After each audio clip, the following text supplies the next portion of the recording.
বেটা সিগারেট যা আসি, আসসালামু আলাইকুম। যা যা বললাম মাথায় রাখিস।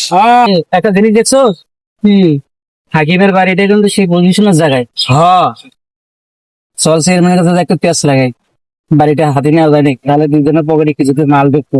হ্যাঁ দোস্ত, কথাটা তো ঠিক কইছস। এই হালায় তো আবার আমাদের বিরোধী দল চল চেয়ারম্যানের কাছে যা পেঁচ লাগাই রে হালা না। আচ্ছা চল।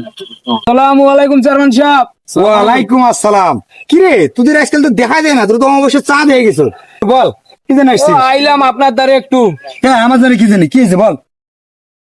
চেয়ারম্যান সাহেব তমু, হ্যাঁ বল বেটা, ভয় কিসের?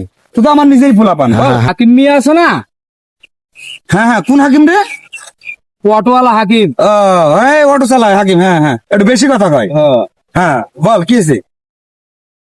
তো ওই হাকিম মিয়া আমাদের কিন্তু তিনটা দল, বিরোধী দল। আচ্ছা। So, হ্যাঁ তো তো হাকিম মিয়া ইলেকশনের আগে আপনার নামে যা তা কইয়া বেড়াইছে। হ্যাঁ, কোন দল করে রে? বিরোধী দল করে আমাদের। হাকিম মিয়া খাস জায়গায় কিন্তু করছে পারি, বুঝছেন? হ্যাঁ হ্যাঁ, ওই যে ইয়ের জায়গায়। হ্যাঁ দেখছি দেখছি। তো রাস্তার ধারে জায়গাটা কিন্তু পজিশন ভালো। হুম। তো চেয়ারম্যানই একদিন পর হয়েছে এত টাকা খরচ করিয়া, তো ওর জায়গাটা আমরা দখল নিতে চাইতেছি। ও আমাদের ইলেকশনের আগে নানান জায়গায় নানান ভাবে অপমানও করছে। কারণ আমাকে রহমান করা মানে আপনার রহমান করা কি? হ্যাঁ তা তো অবশ্যই, আমার ছেলে পেলে অপমান করা মানে আমাকে অপমান করা।